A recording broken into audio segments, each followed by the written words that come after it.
Hi friends, അസ്സലാമു അലൈക്കും. എല്ലാവർക്കും നമസ്കാരം. അപ്പോൾ നമ്മുടെ എല്ലാവരും സുഖമായിട്ടിരിക്കുന്നു വിചാരിക്കുന്നു കേട്ടോ. അപ്പോൾ നമ്മുടെ പുതിയൊരു എപ്പിസോഡിലേക്ക് സ്വാഗതം. എന്താണെന്ന് വെച്ച് കഴിഞ്ഞാൽ ഇന്നൊരു വീഡിയോ ഇങ്ങനെ ചെയ്യേണ്ട ഒരു മെയിനായിട്ടൊരു കാരണം എന്ന് വെച്ച് കഴിഞ്ഞാൽ നിങ്ങൾ തമ്പനിയിൽ കണ്ട ആ ഒരു സംഭവം തന്നെയാണ്. ഒന്നുമല്ല, എന്നെ പോലീസ് നോക്കി, ഫൈനും കിട്ടി. അപ്പോൾ അത് ഇനി നമ്മുടെ ചില സമയത്ത് നമുക്ക് ഇങ്ങനെയൊക്കെ സംഭവിക്കുന്നത് എന്താണെന്ന് വെച്ച് കഴിഞ്ഞാൽ വലിയൊരു സംഭവങ്ങൾ ഇതിലൂടെ ഒഴിഞ്ഞു പോകാൻ വേണ്ടിയിട്ടാണ്. അതായത് ചിലപ്പോൾ നമ്മൾക്ക് അശ്രദ്ധ കാരണം കൊണ്ടും ചിലപ്പോൾ നമ്മൾ ഓരോ കാര്യങ്ങൾ ചെയ്യേണ്ട കാര്യങ്ങൾ നമ്മൾ ചെയ്തില്ല എന്ന് വരും. അപ്പോൾ ആ സംഭവങ്ങളൊക്കെ ചില നമുക്ക് കൊട്ട് കിട്ടാന്ന് പറയില്ല, അപ്പോൾ അതുപോലെ എന്തെങ്കിലുമൊക്കെ കിട്ടിയിട്ട് നമ്മൾ ഓർമ്മിപ്പിക്കും. അപ്പോൾ അങ്ങനെ ഒരു സംഭവം ഇന്നലെ ഉണ്ടായി. എന്താണെന്ന് വെച്ച് കഴിഞ്ഞാൽ പോകുന്ന സമയത്ത് എനിക്ക് കുറച്ച് സാധനങ്ങൾ മേടിച്ചിട്ട് ഡ്യൂട്ടിക്ക് പോകണമായിരുന്നു. അപ്പോൾ ആ പോകുന്ന വഴിക്ക് സാധാരണ പോകുന്ന റൂട്ട് കൂടെ അല്ല ഞാൻ പോയത്, കുറച്ച് മാറി അപ്പുറത്തെ സൈഡിലൂടെയാണ് പോയത്. സാധാരണ മേടിച്ച് തിരിച്ചു പോകുന്നത് ഹോസ്പിറ്റലിലേക്ക് പോകുന്ന സമയത്ത് എന്താ പറയുക, സാധാരണ യൂട്ടേൺ അടിച്ചിട്ട് വേണം എനിക്ക് പോകാൻ. അപ്പോൾ ആ ഒരു പാലത്തിൻ്റെ താഴെ സാധാരണ രീതിയിൽ പോലീസുകാർ ഉണ്ടാവാറുണ്ട്, ഇവിടുത്തെ ട്രാഫിക് പോലീസ് ഉണ്ടാവാറുണ്ട്. അപ്പോൾ എപ്പോഴും ചെക്കിംഗ് ഇല്ല, പക്ഷെ ചെക്കിംഗ് ഉണ്ടാകുമ്പോൾ നല്ല ചെക്കിംഗ് ആണ്. അപ്പോൾ അതുകൊണ്ട് അബദ്ധവശാൽ ഞാൻ അതിലേക്ക് തന്നെ പോയി. സംഭവം വണ്ടിയുടെ ഫിറ്റ്നസ് പുതുക്കിയിട്ടുണ്ടായിരുന്നില്ല. എല്ലാ വർഷവും നമ്മൾ സാധാരണ പുതുക്കണം, അത് പുതുക്കിയില്ലായിരുന്നു. അത് ഞാൻ വിട്ടുപോയി. സംഭവം ബാക്കിയുള്ള കാര്യങ്ങളും അപ് ടു ഡേറ്റ് ആണ്, നമ്മൾ പേപ്പേഴ്സും കാര്യങ്ങളൊക്കെ കറക്റ്റാണ്. പക്ഷെ ഇത് പുതുക്കാൻ ഞാൻ വിട്ടുപോയി. എന്താ പറയുക, അപ്പോൾ അങ്ങനെ ഒരു പ്രശ്നം ഉണ്ടായതുകൊണ്ട് ചെക്ക് ചെയ്തു. സംഭവം ഇല്ലാത്തതുകൊണ്ട് അവർ ഫൈൻ അടിച്ചു. അപ്പോൾ അതുകൊണ്ട് തന്നെ നമ്മൾ വളരെയധികം കെയർ ചെയ്യണം. നമ്മുടെ കയ്യിൽ വണ്ടി ഉണ്ടെന്നുണ്ടെങ്കിൽ നമ്മൾ അതിൻ്റെ പേപ്പേഴ്സും കാര്യങ്ങളൊക്കെ പക്കയായിരിക്കണം. ഇൻഷുറൻസ് പുതുക്കിയിരിക്കണം വർഷം. അതുപോലെ തന്നെ നമ്മുടെ വണ്ടിയുടെ ഫിറ്റ്നസ് എല്ലാം ചെയ്തിരിക്കണം, ഫിറ്റ്നസ് ഒക്കെ പുതുക്കിയിരിക്കണം.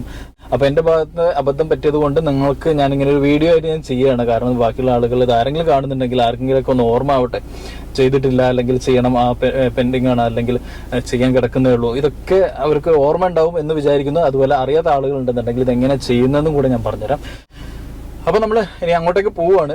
അങ്ങോട്ട് പോകുന്നതിന് മുമ്പ് വണ്ടി ഒന്ന് കഴുകണം, പിന്നെ സംഭവങ്ങളൊക്കെ ഒന്ന് എന്തൊക്കെ പ്രശ്നങ്ങളുള്ളതൊക്കെ മെയിൻറ്റെയിൻ ചെയ്തിട്ടൊക്കെ വേണം നമുക്ക് ഈ ഫഹസ് എടുക്കാൻ വേണ്ടി പോകാൻ. അപ്പോൾ കഴുകിക്കൊണ്ടിരിക്കുകയാണ്. ഇനിയിപ്പോൾ കഴുകി കഴിഞ്ഞ് ഫിനിഷാക്കി അടിപൊളിയാക്കി കുട്ടപ്പനാക്കിയിട്ട് വേണം നമുക്ക് പോകാനിട്ട്.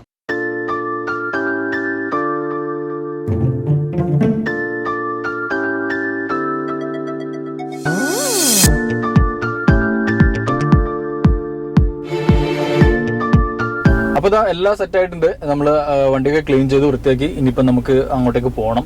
അപ്പോൾ പോകാനുള്ള ദൂരം എന്ന് വെച്ചാൽ ഏകദേശം 30 മിനിറ്റാണ്. മക്കയിൽ നിന്നും 30 മിനിറ്റ് ദൂരത്താണ് ഈ ഒരു സെന്റർ ഉള്ളത്. അതായത് മദീന റോഡിലാണ്, റൈറ്റ് സൈഡിലായിട്ട് നമുക്ക് കാണാൻ പറ്റും. 2-3 കുബ്രി, അതായത് 2-3 പാലം ഇറങ്ങിയിട്ടാണ് നമുക്ക് ഈ ഒരു മൂന്നാമത്തെ പാലം ഇറങ്ങിയതിന് ശേഷമാണ് നമുക്ക് ഈ റൈറ്റ് സൈഡിലായിട്ട് ഈ ഒരു ബോർഡ് കാണാൻ പറ്റും. മോട്ടോർ വെഹിക്കിൾ പീരിയോഡിക് ഇൻസ്പെക്ഷൻ എന്നുള്ളൊരു ബോർഡ് കാണാം.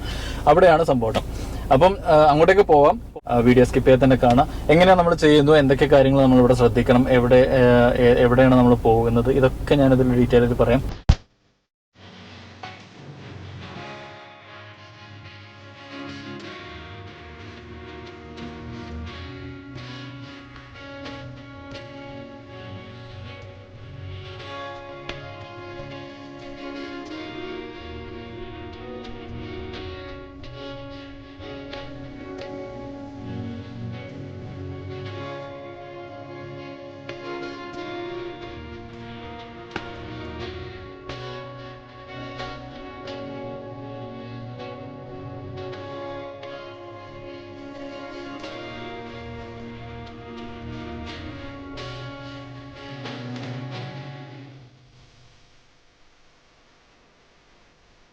അപ്പോൾ ഇതെല്ലാം നമ്മൾ പീരിയോഡിക് ഇൻസ്പെക്ഷൻ ഉള്ള ആ ഒരു സെന്ററിലേക്ക് എത്തിയിട്ടുണ്ട്.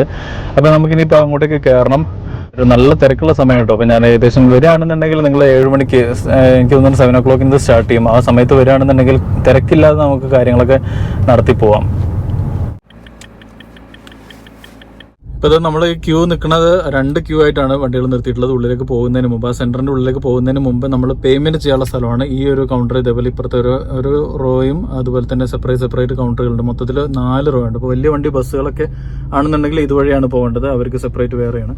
അപ്പോൾ അവിടെ പോയിട്ട് നമ്മൾ പേയ്മെന്റ് ചെയ്യുക. പേയ്മെന്റ് 95 റിയാലാന്ന് തോന്നുന്നു. 95 റിയാൽ ചെയ്ത് കൊടുത്ത് നമ്മൾ ആ റെസിപ്റ്റ് മേടിച്ചതിന് ശേഷമാണ് നമുക്ക് ഈ ഒരു ക്യൂ തന്നെ പാലിച്ച് നമ്മൾ ഉള്ളിലേക്ക് പോവുക. ഉള്ളിൽ എനിക്ക് തോന്നുന്നു 4-5 സെക്ഷനായിട്ടാണ് ഇതിൻ്റെ ഉള്ളിൽ നമ്മൾ ഫഹസ് എടുക്കുന്നത്, അതായത് ഫിറ്റ്നസ് ടെസ്റ്റ് ചെയ്തുകൊണ്ടിരിക്കുന്നത് കേട്ടോ. ക്യാഷ് കൊടുക്കട്ടെ. സലാം അലൈക്കും. كم؟ أبغى إقامة؟ استمارة؟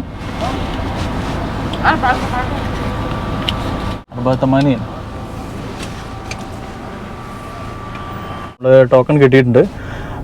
ഇതിൻ്റെ റേറ്റ് 84 റിയാലാണ്. 84 റിയാലാട്ടോ നമുക്ക് ടെസ്റ്റ് ചെയ്യാൻ വേണ്ടിയിട്ട് വരുന്നത്. നമുക്കിവിടെ നമ്മുടെ വണ്ടിയുടെ ഇക്കാമ അല്ല കൊടുക്കേണ്ടത്, പൈസയും അതുപോലെ തന്നെ നമ്മുടെ രജിസ്ട്രേഷൻ കാർഡ്, വണ്ടിയുടെ രജിസ്ട്രേഷൻ കാർഡാണ് നമ്മൾ കൊടുക്കേണ്ടത് കേട്ടോ. 5 റോ ആണ് ഇവിടെ ഉള്ളത്.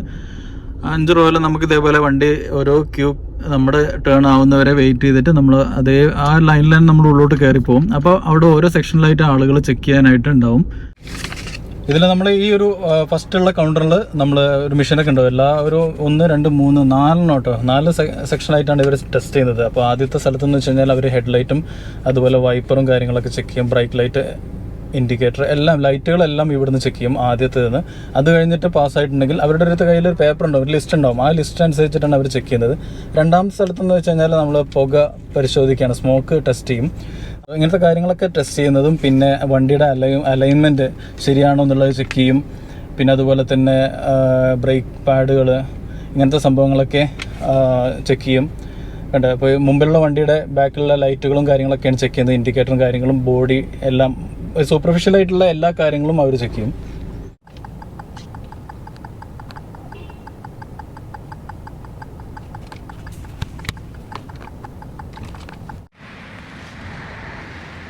എന്താ വെച്ചാൽ അവിടുത്തെ ലൈറ്റും കാര്യങ്ങളൊക്കെ ചെക്ക് ചെയ്തിട്ടുണ്ട്. പിന്നെ അയാൾ അതിൻ്റെ ഉള്ളിൽ കയറിയതിന് ശേഷം വണ്ടി ഫ്രണ്ടിലേക്ക് എടുത്തിട്ട് ടയറും കാര്യങ്ങളൊക്കെ ടെസ്റ്റ് ചെയ്യും കേട്ടോ.